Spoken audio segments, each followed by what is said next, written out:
बिस्मिल्लाहिर्रहमानिर्रहीम, अस्सलाम वालेकुम। मैं हूं समार अब्बास, आपको अपने चैनल पर खुशामदीद कहूँगा। आज नाज़रीन बड़ी कुछ इंटरेस्टिंग चीज़ें जो इस वीडियो में मैं आपसे शेयर करने जा रहा हूँ और आपसे रिक्वेस्ट है कि आखिर तक साथ दीजिएगा। कुछ बड़े अहम हकाइक हैं जो कि आपसे शेयर करने हैं।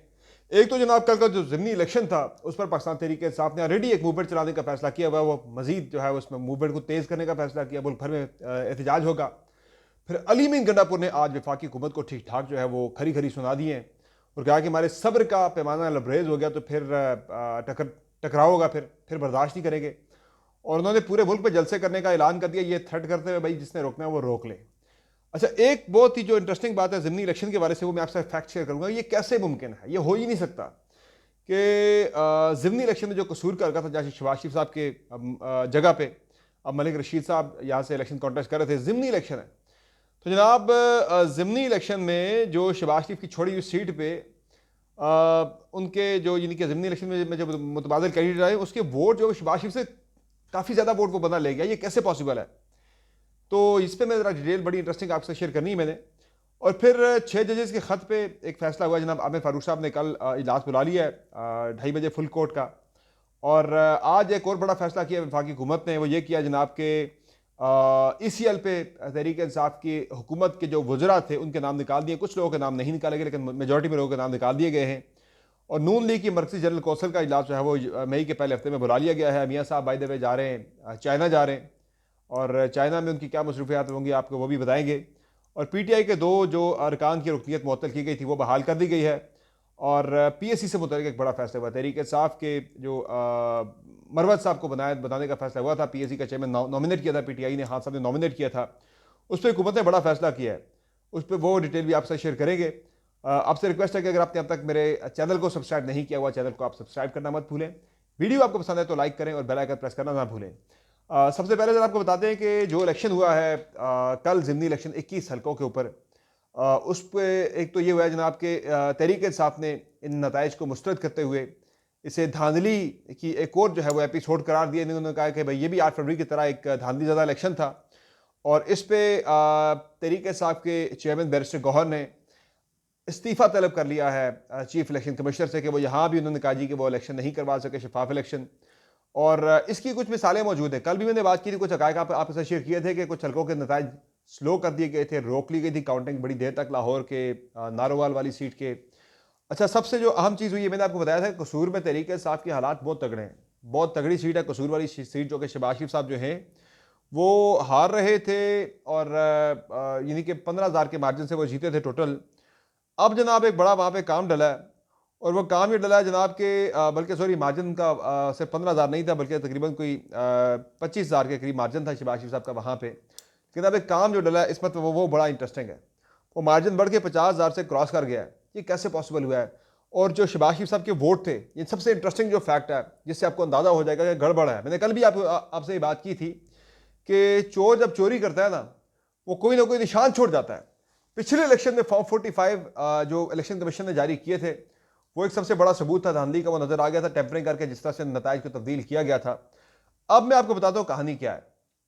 कहानी जनाब ये हुई है कि जो हल्का 132 है, NA 132 कसूर, यहाँ शहबाज शरीफ साहब ने वोट लिए थे फॉर्म 47 के मुताबिक। मैं 45 की बात नहीं कर रहा, फॉर्म 47 के मुताबिक 1,37,231 वोट लिए थे शहबाज शरीफ साहब ने। कितने? 1,37,231 वोट। अच्छा, अब जो उनकी जगह पे मलिक रशीद साहब ने ज़िमनी इलेक्शन में वोट लिए हैं वो 1,46,849 वोट ले लिए हैं। जनाब ये तो बड़ा अजीब काम हो गया है कि तकरीबन कोई 9,000 वोट जो है वो इजाफी पड़ गए मुस्लिम लीग नून के कैंडिडेट को। तो ये कोई ना कोई ब्लंडर जो है वो हो ही जाता है जब हेरा फेरी होती है। चोर जो है वो कोई ना कोई निशानी छोड़ जाता है, वैसे भी अपने पीछे फुटप्रिंट छोड़ जाता है। तो यहाँ पे भी जो है वो फुटप्रिंट बड़ा वाज़ेह है जनाब के ज़िमनी इलेक्शन में आम इलेक्शन यानी आम इंतखाबात से भी ज़्यादा वोट पड़ गए। ये कैसे पॉसिबल है? फिर PTI के जो मोहम्मद हुसैन डोगर हैं उन्होंने उस वक्त लिए थे 1,11,000 वोट लिए थे। अब उन्होंने 90,980 वोट लिए हैं, लेकिन उनका तो चले काउंट ही नहीं करते हम किसी खाते में। लेकिन ये जो कहानी हुई है जनाब, फॉर्म 45 जो मौजूदा कह रहा है कि 1,37,000 से वोट बढ़ के नून लीग के हल्के के अंदर 1,46,000 पे चले गए। तो वो जो कल से नून लीग क्लेम करते हैं मरीम नवाज़ की बड़ी अच्छी परफॉर्मेंस है पंजाब के अंदर, तो उस पर वोट पड़ा हमें 2 महीने में। शहबाज शरीफ साहब की परफॉर्मेंस तो लगता है उससे भी ज़्यादा अच्छी है कि उनके हल्के में जो कॉन्स्टिट्यूंसी जो उन्होंने वोट सीट खाली की थी वहाँ वोट नून लीग का 9,000 वोट बढ़ गया है। तो ये एक जनाब मौजज़ा जो है वो पाकिस्तान के अंदर ही हो सकता है, बाकी कहीं भी पॉसिबल नहीं है। और इसके अलावा मरीम नवाज़ का मैंने जिक्र किया तो उन्होंने आज एक ऐप लॉन्च कर दी है, और उन्होंने आज एक वर्चुअल पुलिस स्टेशन जो है वो ख़वातीन का लॉन्च किया है। उसका नाम क्या रखा है जी, मेरी आवाज़ मरीम नवाज़। अब ये थाना बनाना वर्चुअल ख़वातीन के लिए, मैं इस फैसले को अप्रिशिएट करता हूँ जो उन्होंने आज कोई पैनिक बटन भी कोई 100 जगहों पर लगा दिए हैं लाहौर के अंदर 15 के लिए। फिर ख़वातीन को वर्चुअली उन्होंने एक्सेस दी है जनाब के, उनकी अपनी 15 होगा, और कोई वाईफाई की भी आज उन्होंने 50 जगहों पे टेस्ट जो है वो ट्रायल शुरू कर दिया है।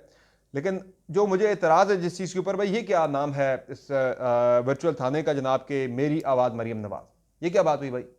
आप वज़ीर आला सूबे के ज़रूर हैं, लेकिन आप ऐसा कोई और नाम भी रख सकती थी। तो ये जो ना वो प्रोजेक्शन, सेल्फ प्रोजेक्शन बहुत ज़्यादा, कभी टिकटॉक के जरिए, कभी कहाँ, तो ये ऑप्टिक्स से ज़रा मेरे ख्याल से बाहर निकल गया। अगर एक्चुअल में ज़रा चीज़ें की जाए तो वो ज़्यादा बेहतर रहती हैं, ज़रा एक रियल स्पिरिट के साथ। तो यहाँ पे यानी कि इस फैसले में, फैसला अच्छा है, मैं इसे अप्रिशिएट करता हूँ, लेकिन इसमें जो है वो खुद नुमाई या अपनी नुमाइश जो है वो ज़्यादा है, और यानी इसका ऑप्टिक मकसद ज़्यादा नज़र आ रहा है नाम से, असल जो सर्व करना है वो मकसद शायद वो पीछे चली गई ये बात। बाकी आज जो नून लीग ने बड़ा फैसला किया है, अच्छा ये जो इलेक्शन की बात मैं कर रहा था उस पर बैरिस्टर गौर साहब ने मुतालबा किया कि इलेक्शन कमीशन मुस्तफ़ी हो जाए। और फिर जनाब एक और चीज़ जो हुई है वो ये हुई है कि आज का जो फैसला किया है वफाकी हुकूमत ने, बड़ा फैसला है ये, बाय द वे मेरी नज़र में ये बहुत बड़ा फैसला है। कहीं ट्रैप भी हो सकता है कुछ लोगों के लिए, लेकिन मेजॉरिटी में ये बड़ा फैसला है। ट्रैप कैसे हो सकता है मैं वो डिटेल भी आपको बताऊंगा, अपना तजिया शेयर करूंगा।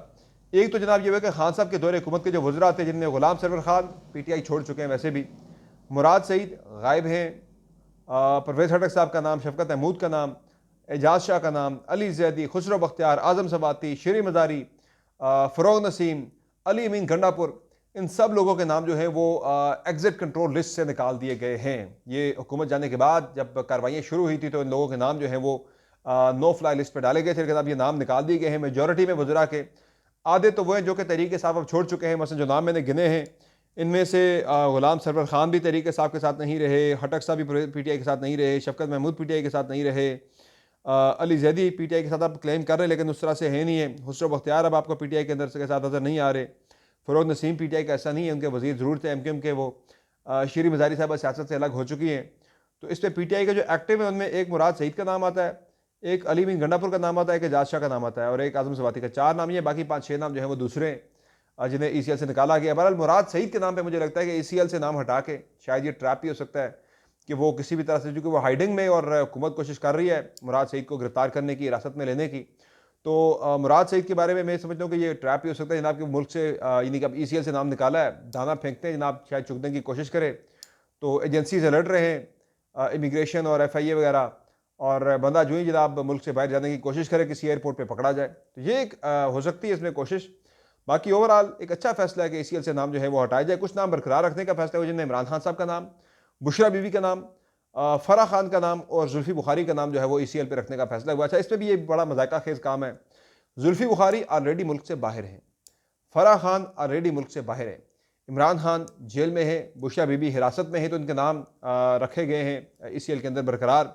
बहरहाल ये तो ECL की कहानी हो गई। अगली जो स्टोरी है जनाब वो है, अब ये सारा कुछ जो हो रहा है उस पर PTI के साथ एक और जो वारदात डली है, वो ये डली है कि माजी में अपोजिशन की जो बड़ी पार्टी होती है उसको पब्लिक अकाउंट्स कमेटी की जो चेयरमैनशिप है वो दी जाती है। ये रिवायत पीपल्स पार्टी ने शुरू की थी कि अपोजिशन लीडर को ऑफर की थी, उसके बाद फिर ये चलती रही रिवायत, बड़ी अच्छी रिवायत है ये कि अपोजिशन को ये दिया जाए, PSC की चेयरमैनशिप दी जाए कि वो ऑडिट्स के ऊपर, यानी ऑडिट वगैरह और फंड्स के खुद बुर्द के वाले से जो है वो अपनी नज़र रखे। लेकिन इसमें बाय द वे कुछ अपोजिशन की जमातों ने यह काम भी किया कि उन्होंने अपने यानी कि मौजूदा दौर पे तो उन्होंने नज़र कम रखी है, चूँकि कोई मुकमुका के चक्कर में वो पिछली जो अपने दौर हुकूमत थे उस पर लोगों ने जो है वो अपने यानी कि ऑडिट पैराज को क्लियर करना शुरू कर दिया अपनी माजी की हुकूमतों के। ये काम भी होते रहे बाय द वे PSC के अंदर से। अब ये हुआ जनाब के इमरान खान साहब ने नॉमिनेट किया था शेर अफसर मरवत को चेयरमैन पब्लिक अकाउंट्स कमेटी के लिए अपना कैंडिडेट। तो अब ये हुआ जनाब के नॉमिनेशन, यानी कि उन्होंने नॉमिनेट किया था। तो अब खबर ही आई है जनाब की हुकूमत ने तहरीक इंसाफ को या शेर अफसर मरवत को चेयरमैन PSC का ओहदा ना देने का फैसला कर लिया है।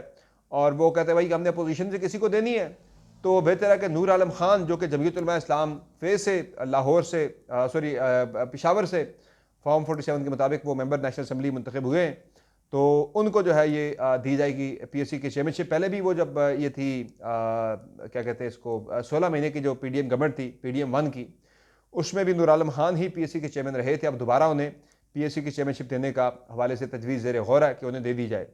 गवर्नर का तकर्रर अभी तक नहीं हो सका, उस पर ज़रा सिंध की गवर्नरशिप का मामला फंसा हुआ है कि उसकी वजह क्या है। एक बंदा अटका हुआ है इनके ऊपर, अपना मौजूदा जो गवर्नर है कामरान टेसोरी, कि इन्हीं को लाया जाए। और आसिफ अली जरदारी मेरी इतलात के मुताबिक वो नहीं चाहते कि कामरान टेसोरी हों यहाँ के गवर्नर। खुशबख्श शुजात का नाम भी चल रहा है और मकबूल बाकर का नाम भी चल रहा है और ख्वाजा सैल मंसूर का नाम भी बाय द वे चल रहा है, लेकिन उनके नाम के ऊपर एमके में एतराज़ कर रही है। बाकी जगहों से नाम उनका क्लियर हो भी चुका था। तो काफ़ी सारे सरप्राइजेज हैं जो इस वक्त आ सकते हैं गवर्नरशिप के वाले से। देखते हैं कि क्या नाम सामने आता है। इन दी एंड पंजाब से कायरा साहब हैं और केपी से फैसल करीम कुंडी और जो अपना आसमा अरबाब आलमगीर है उनका नाम चल रहा है। तो ये फैसले भी अगले हफ्ते 10 दिन में हो ही जाने हैं। बाकी नून लीग पीटीआई के जो 2 अरकान कौमी असम्बली थे, जमशेद दस्ती का और इकबाल अफरीदी का, जिनके नाम सदर के खिताब के दौरान इन पे सीटियाँ बजाने, बाजे बजाने और नाजेबा जो है वो नारे, यानी कि मुतनाज़ा नारे लगाने के वाले से इन पे एतराज़ हुआ था और इनकी रुकनीत मुअत्तल कर दी गई थी रवां इजलास के लिए। तो उनकी रुकनीत आज तहरीक इंसाफ के एहतजाज के बाद बहाल कर दी गई है, जमशेद दस्ती की और इकबाल अफरीदी की। और बाकी इसके अलावा नून लीग ने एक फ़ैसला किया जनाब कि नून लीग की मरकज़ी जनरल कौंसल का इजलास हो रहा है मई के पहले हफ्ते में, जिसमें मियाँ नवाज शरीफ जो हैं उसको उनको दोबारा से पार्टी का सदर जो है वो बनाए जाने के वाले से एक करारदाद पेश की जाएगी, तजवीज़ पेश की जाएगी और उस पर मेजॉरिटी में शायद फैसला ज़ाहिर यही होना है कि मियाँ नवाज शरीफ दोबारा से मुस्लिम लीग नून के प्रेसिडेंट बन रहे हैं। और सिर्फ ये नहीं बल्कि पार्टी में जो हुकूमती ओहदे हैं और जो पार्टी के ओहदे हैं वो अलग करने का फैसला हो गया है और नीचे तक जो है वो ज़िला लेवल तक जो है मुस्लिम लीग नून की तंजीमें नो की जाएगी। और मियाँ Nawaz Sharif by the way China रवाना हो गए और चाइना में उनकी कुछ सियासी मुलाकातें भी हैं और बताया जा रहा है वहाँ उन्होंने अपना इलाज मुआवजा भी करवाना है। बाकी ईरान के जो प्रेसिडेंट हैं वो इस वक्त पाकिस्तान के दौरे पर हैं, इब्राहिम रईसी, और एक बड़ा डेलीगेशन लेके वो पाकिस्तान के दौरे पर पहुँचे। 3 रोज़ा दौरा है। आज वो इस्लामाबाद में थे, उनका मुलाकात हुई उनकी वज़ीर-ए-आज़म शहबाज शरीफ के साथ। शहबाज शरीफ साहब ने बाय द वे यहाँ भी अपनी लैंग्वेज डिप्लोमेसी खेली है और फ़ारसी में कुछ शेर वगैरह सुनाए। और इसके अलावा फिर सदर ज़रदारी ने उनका किया डिनर किया, इशाइया दिया उन्हें बान सदर में।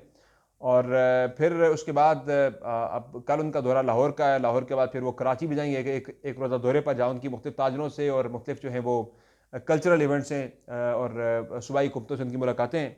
बाकी अली बिन गंडापुर ने आज प्रेस कॉन्फ्रेंस करके ठीक ठाक रगड़ा दिया है वफाकी हुकूमत को। उन्होंने कहा जी एक तो मैं जो है वो थ्रेटन किया जा रहा है, चोर हमें कहा जा रहा है, बिजली चोर। तो बिजली चोरी तो है, इसमें कोई शक नहीं है। तो उन्होंने कहा जी ये जो रवैया है वो ठीक नहीं है और हमारे पैसे भी वाजिब अदा है को 15 अरब वफाकी हुकूमत की तरफ, और इस तरह से हमें थ्रेटन किया जाता है, अगर धमकाया जाता है तो फिर मामला ख़राब होंगे। उन्होंने कहा जी हमारी सब्र का, हमारी बर्दाश्त का पैमाना लबरेज हो चुका है। पहले हमारा मैंडेट चोरी हुआ, कल फिर हमारा मैंडेट ज़मीनी इंतखाबात में भी चोरी किया गया, हमें हमारी मर्जी का चीफ सेक्रेटरी नहीं दिया जा रहा, तो हमें जो है वो सब्र का पैमाना लबरेज हो गया, तो फिर हम जो है वो किसी दूसरे तरीके से अपना राइट ले लेंगे। बाकी उन्होंने कहा जी कल कराची में प्रोटेस्ट था, हमारे बंदों को प्रोटेस्ट करने पर हिरासत में ले लिया गया। उन्होंने कहा जी मैं अब जाऊँगा पूरे मुल्क के अंदर जाकर, किसी सूबे के बाकी सूबों के अंदर भी मैं जाके जलसे करूँगा, प्रोविंशियल जो हेडक्वार्टर्स हैं वहाँ जाके भी मैंने जलसे करने, जिसने रोकना है वो रोक ले, बदमाशी करनी तो बदमाशी कर लें, हम भी फिर जो है वो नहीं छोड़ेंगे। खान साहब ने हमें, अली बिन गंडापुर ने बड़ी इंपॉर्टेंट बात की, खान साहब ने हमें मुजामती सियासत ना करने का मशवरा दिया है। खान साहब ने पुरतशद्दद और मुजामती सियासत ना करने का, पुरतशद्दद जो है वो मुजाहरे करने से रोका हमें कि आपने पुरतशद्दद जो है वो सियासत नहीं करनी, तो हम उस तरफ फ़िलहाल नहीं जा रहे। तो ये जनाब आज की मोटी मोटी अपडेट्स हैं। बाकी अगली वीडियो में आपको बताएंगे कि मशाल यूसुफजई ने माफ़ी क्यों मांगी सहाफ़ी से, और बाकी कुछ और इंपॉर्टेंट ख़बरें, कुछ बड़े फैसले हो रहे हैं, उनसे आपको आगाह करेंगे अगली वीडियो में। तब तक दीजिए इजाज़त, तब तक बहुत ख्याल रखिएगा। अल्लाह ने के बाद।